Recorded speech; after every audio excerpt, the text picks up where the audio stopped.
ನಮಸ್ಕಾರ ಎಲ್ಲರಿಗೂ. ಹುತ್ತ ಗೊತ್ತೇ ಇದೆ. ಹುತ್ತದ ಮಣ್ಣು ಇಂಗ್ಲೀಷಲ್ಲಿದೆ, ನಾವು ಆಂಟ್ ಹಿಲ್ಸ್ ಅಂತಲೂ ಕರಿತೀವಿ. ಸೊ ಹುತ್ತದ ಮಣ್ಣು ನಮಗೆ ಸಾಕಷ್ಟು ಕಡೆ ನೋಡಿರ್ತೀವಿ, ಅದರ ಬಗ್ಗೆ ತಿಳ್ಕೊಂಡಿರ್ತೀವಿ. ಹುತ್ತ ಕಟ್ಟೋದು ಆಂಟ್ ಅಂದರೆ ಇರುವೆಗಳು. ನಾವೇನು ಮಾಡ್ತೀವಿ, ಈ ನಾಗರ ಪಂಚಮಿ ಹಾಗೆ ಕೆಲವು ಹಬ್ಬದಲ್ಲಿ ಈ ಹುತ್ತಕ್ಕೆ ಬಹಳ ಮಹತ್ವ ಕೊಡ್ತೀವಿ. ಅದರಲ್ಲೂ ಕೂಡ ಈ ನಾಗರ ಪಂಚಮಿ ದಿನ ಒರಿಜಿನಲ್ ಆಗಿ ರಿಯಲ್ ಆಗಿ ಕಟ್ಟೋದು ಇರುವೆನೆ, ಆದರೆ ಬಾಡಿಗೆ ಮನೆಗೆ ವಾಸ ಮಾಡೋದು ಈ ಹಾವುಗಳು. ಅಲ್ಲೂ ಕೂಡ ಬಂದು ಹೋಗುತ್ತೆ, ಅದು ಕಟ್ಟೋದೇ ಇರುವೆ. ಸೊ ಹುತ್ತ ಎಲ್ಲ ಕಡೆ ಇರುತ್ತೆ, ಹಳ್ಳಿ ಇರ್ಬೋದು, ಈ ಸಿಟಿಲಿ ಇರ್ಬೋದು. ಅದರಲ್ಲೂ ಕೂಡ ಈ ಜಮೀನು ಹೊಲ ಮನೆ ಗದ್ದೆ ಕಡೆ ಏನಾದರೂ ನಾವು ಹುತ್ತ ಸರ್ ಕೆಡವಿಬಿಟ್ಟಿದ್ದೀವಿ, ಏನೋ ಮಾಡಿಬಿಟ್ಟಿದ್ದೀವಿ, ಒಂದು ರೀತಿ ಭಯ. ಅದರಲ್ಲೂ ಕೂಡ ಅಲ್ಲಿ ಇಲ್ಲಿ ಹೋಗಿ ಅದರಲ್ಲಿ ಭಯ ಹುಟ್ಟಿಸೋರೇ ಜಾಸ್ತಿ ಆಗಿಬಿಟ್ಟಿದೆ. ನಿಮ್ಗೆ ಹುತ್ತ ಈ ಥರ ಆಗೋಗ್ಬಿಟ್ಟಿದೆ, ನಿಮ್ಮ ಜಮೀನಲ್ಲಿ ನಿಮ್ಮ ಮನೆಯಲ್ಲಿ ಅಥವಾ ಎಲ್ಲೋ ಒಂದು ಕಡೆ ಹುತ್ತ ಕೆಡವಿಬಿಟ್ಟಿದ್ದೀವಿ, ಈ ಥರ ಆಗಿದೆ ಆ ಥರ ಆಗಿದೆ ಅನ್ನೋದು ಹೇಳೋದೇ ಜಾಸ್ತಿ. ಹಾಗೆ ಇದ್ರ ಜೊತೆಗೆ ಈ ರಾಹು ಕೇತು ಮತ್ತೆ ಚರ್ಮ ವ್ಯಾಧಿ, ಕೆಲವು ಕಡೆ ಎಲ್ಲ ತೋರಿಸಿರ್ತಾರೆ ಹಾಸ್ಪಿಟ್ಲಿಗೆ. ಸ್ವಲ್ಪ ನಮಗೆ ಸ್ಕಿನ್ ಡಿಸೀಸ್, ಈ ಚರ್ಮದ ವ್ಯಾಧಿಗೆ ಬಹಳ ಉತ್ತಮವಾದಂಥ ಈ ಒಂದು ಹುತ್ತದ ಮಣ್ಣು. ಮತ್ತೆ ದೋಷ ಅನ್ನೋದು ಇಲ್ಲ.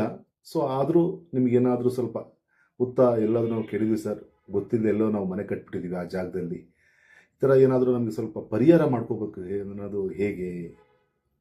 ಎಲ್ಲ ಕಡೆ ಹೋಗಿ ಖರ್ಚು ಮಾಡಿರ್ತೀರ, ಪೂಜೆನೂ ಮಾಡಿಸಿರ್ತೀರ. ಬಹಳ ವಿಶೇಷವಾಗಿ ಇದರ ಒಂದು ತತ್ವನ ಇವತ್ತು ನಿಮಗೆ ತಿಳಿಸ್ಕೊಡ್ತೀನಿ. ಹುತ್ತದ ಮಣ್ಣು ಅದನ್ನು ತಗೊಂಬಂದ್ಬಿಟ್ಟು ಸ್ನಾನ ಮಾಡಬೇಕಾದ್ರೆ ಒಂದು 2-3 ಚಿಟಿಕೆ ಬಕೆಟಲ್ಲಿ ಹಾಕ್ಕೊಂಡು ನೀವು ಸ್ನಾನ ಮಾಡಿ, ಚರ್ಮದ ಕಾಯಿಲೆಗಳಿಗೆ ಉತ್ತಮವಾದಂತಹ ಒಂದು ಪರಿಹಾರ. ಹಾಗೆ ನಿಮ್ಮ ಜಾತಕದಲ್ಲಿ ರಾಹು ಏನಾದರೂ ದೋಷ ಇದ್ದರೆ ಅಥವಾ ದೋಷ ಏನಾದರೂ ಇದೆಯೇ ಅಂದರೆ, ಸೊ ಈ ಒಂದು ಹುತ್ತದ ಮಣ್ಣನ್ನು ರಾಹು ಕಾಲದಲ್ಲಿ ಇದನ್ನು ತಗೊಂಬಂದ್ಬಿಟ್ಟು ರಾಹು ಕಾಲದ ಸಮಯದಲ್ಲೇ ಒಂದು ತಾಯ್ತದಲ್ಲಿ ಹಾಕಿ ಒಂದು ಫಿಲ್ ಮಾಡಿಕೊಂಡು ನೀವೇ ಹಾಕೋಬೋದು. ಯಾರ ಹತ್ರ ಹೋಗಿ ಖರ್ಚು ಮಾಡೋಂಥ ಅವಶ್ಯಕತೆ ಇಲ್ಲ. ಸೊ ರಾಹು ಸಮಯದಲ್ಲೇ ಇದನ್ನು ನೀವೇ ಮಾಡ್ಕೋಬೋದು. ಒಂದು ತಾಯ್ತದಲ್ಲೇ ಹಾಕಿ ಸಿಗುತ್ತೆ, ತಾಯ್ತದಗಳು ನಿಮಗೆಲ್ಲ ಕಡೆ ಶಾಪಲ್ಲಿ ಸಿಗುತ್ತೆ. ಸೊ ಅದನ್ನೇ ತಾಯ್ತ ಇವತ್ತು ನಿಮಗೆ ಕೊಟ್ಟು ಸಾವಿರಗಟ್ಟಲೆ ಖರ್ಚು ಮಾಡಿ ಇಸ್ಕೊಳ್ತಿದ್ದಾರೆ. ಅದು ನೀವೇ ಮಾಡ್ಕೋಬೋದು, ಎಲ್ಲ ಕಡೆ ಸಿಗುತ್ತೆ. ಹುತ್ತದ ಮಣ್ಣು ರಾಹು ಕಾಲದ ಸಮಯದಲ್ಲಿ ಕೂಡ ಈ ಒಂದನ್ನು ನೀವೇ ಫುಲ್ಫಿಲ್ ಮಾಡ್ಕೋಬೋದು ತಾಯ್ತನ.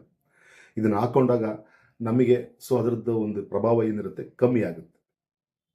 ಹಾಗೆ ಈ ಒಂದು ಹುತ್ತದ ಮಣ್ಣು ನಿಮ್ಮ ಮನೆ ಕಟ್ಟೋದಕ್ಕೂ ಕೂಡ ಸಹಾಯ ಮಾಡುತ್ತೆ. ಸೊ ನಿಮ್ಮ ಸಂಕಲ್ಪ, ನಾವು ಮನೆ ಕಟ್ಟಬೇಕಂತ ಭಾಳ ವರ್ಷಗಳಿಂದ ನಾವು ಅಂದ್ಕೊಂಡಿದ್ದೀವಿ ಸರ್, ಸಾಗ್ತಾ ಇಲ್ಲ. ಸೊ ಆ ಥರ ಇರುವಂಥ ವ್ಯಕ್ತಿಗಳಿಗೂ ಕೂಡ ಈ ಒಂದು ಹುತ್ತದ ಮಣ್ಣನ್ನು ಕೆಂಪು ಬಟ್ಟೆಯಲ್ಲಿ ಕಟ್ಟಿಬಿಟ್ಟು ಅದನ್ನು ಪೂಜಾ ರೂಮಲ್ಲಿಟ್ಟು ಪ್ರೇ ಮಾಡಿ ಅಥವಾ ಪೂಜೆ ಮಾಡಿ, ಸೊ ಸಕ್ಸಸ್ ಕೊಡುತ್ತೆ ಈ ಒಂದು ಹುತ್ತದ ಮಣ್ಣು. ಹಾಗೆ ಈ ದೋಷ ಗೀಷ ಅಂತ ಹೇಳಿ ಅಲ್ಲಿ ಇಲ್ಲಿ ಹೋಗಿ ಖರ್ಚು ಮಾಡಿಸ್ತೀರ. ಆ ಥರ ನೀವೆಲ್ಲಾದರೂ ಹುತ್ತ ಏನಾದರೂ ಕೆಡವಿದ್ರೆ ಬಹಳ ಸರಳವಾಗಿ ಇವತ್ತು ನಾನು ತಿಳಿಸ್ಕೊಡ್ತೀನಿ. ಒಂದು ಇಡೀ ಗೋಧಿ ಹಿಟ್ಟು ತಗೊಳ್ಳಿ, ಒಂದು ಇಡೀ ಸಕ್ಕರೆ ತಗೊಳ್ಳಿ, ಎರಡನ್ನೂ ಮಿಕ್ಸ್ ಮಾಡ್ಕೊಬಿಟ್ಟು ನಿಮ್ಮ ಸುತ್ತಮುತ್ತಲಿರುವಂಥ ಯಾವುದಾದ್ರೂ ಹುತ್ತದಲ್ಲಿ ಹೋಗ್ಬಿಟ್ಟು ಅಲ್ಲಿ ಹಾಕಿಬಿಟ್ಟು ಬನ್ನಿ. ಅಲ್ಲಿ ಬಂದು ಹುಳ ತಿನ್ನುತ್ತೆ. ಸೊ ಅಲ್ಲಿರೋಂಥ ಒಂದು ನಾವು ಮಾಡಿರುವಂಥ ಏನಾದರೂ ಸ್ವಲ್ಪ ಕರ್ಮನ ಅಥವಾ ಸ್ವಲ್ಪ ರೆಡ್ಯೂಸ್ ಆಗುತ್ತೆ. ಭಾಳ ಬ್ಯೂಟಿಫುಲ್ ತಂತ್ರ ಇದು. ಹಾಗೆ ಸರ್ ನಮ್ಮ ಮನೆಯಲ್ಲಿ ಆಲ್ರೆಡಿ ಹುತ್ತ ಇದೆ, ಇದನ್ನು ಹೆಂಗೆ ಕೆಡಬೇಕು, ಇದನ್ನು ಹೆಂಗೆ ನಾವು ತೆಗಿಬೇಕಾಗುತ್ತೆ ಸರ್ ಅಂತ ಕೇಳಿದಾಗ, ಹುತ್ತ ಕೆಡಬೇಕಾದ್ರೆ ಒಂದು ಸಿಂಪಲ್ ಟೆಕ್ನಿಕ್ ಕೊಡ್ತೀನಿ ನಿಮಗೆ. ಅದನ್ನು ನೀರಲ್ಲಿ ಆಗ್ತಾ ಆಗ್ತಾ ಆಗ್ತಾ ಆಗ್ತಾ ಆ ಮಣ್ಣು ದಿನಕ್ಕೆ ಸವಿತಾ ಹೋಗುತ್ತೆ. ಸೊ ಹಾಗಾಗಿ ಅಲ್ಲಿರುವಂಥ ಇರುವೆಗಳು ಬೇರೆ ಕಡೆ ಹೋಗುತ್ತೆ. ನಾವು ಒಂದೇ ಸರಿ ನಾವೇನಾದರೂ ಕೆಡುವಾಗ ಅಲ್ಲಿ ಇರುವೆಗಳು ಸಾಯ್ತವೆ, ಸೊ ನೊಂದ್ಕೊಳ್ತವೆ. ಯಾಕೆಂದರೆ ಬಹಳ ಒಂದು ಅದ್ಭುತವಾಗಿ ಈ ಇರುವೆಗಳು ಗೂಡನ್ನು ಕಟ್ಟುತ್ತೆ. ಯಾಕೆಂದರೆ ಇರುವೆ ಬುಧನ ತತ್ವ.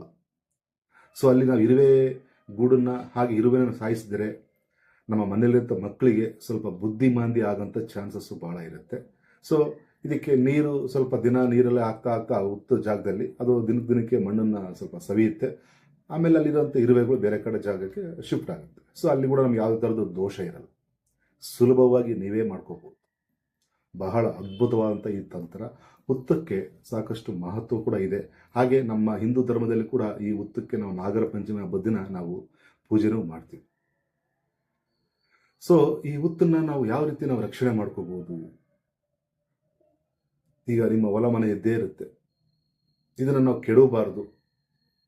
ಹೆಂಗೆ ಕೆಡವಬೇಕು ಅನ್ನೋದನ್ನು ಕೂಡ ಅದನ್ನು ತಿಳಿಸ್ಕೊಟ್ಟಿದ್ದೀನಿ. ಮತ್ತೆ ಈ ಹುತ್ತದಲ್ಲಿ ಮಣ್ಣನ್ನು ಕೂಡ ತಾಯಿತಕ್ಕೂ ಕೂಡ ನಾವು ಬಳಸ್ಕೋಬಹುದು. ಅಷ್ಟು ಒಂದು ಉಪಯುಕ್ತವಾದಂಥ ಈ ಒಂದು ಹುತ್ತ. ಸೊ ಇದನ್ನು ನಾವು ಆ್ಯಂಟ್ ಹಿಲ್ಸ್ ಅಂತ ಕರಿತೀವಿ ಇಂಗ್ಲೀಷಲ್ಲಿ. ಸರ್ಚ್ ಮಾಡಿ, ಗೂಗಲಲ್ಲಿ ಸಿಗುತ್ತೆ. ನಾನು ಸ್ಕ್ರೀನಲ್ಲಿ ಕೂಡ ಹಾಕಿದ್ದೀನಿ ಅದರದ್ದೊಂದು ಚಿತ್ರ.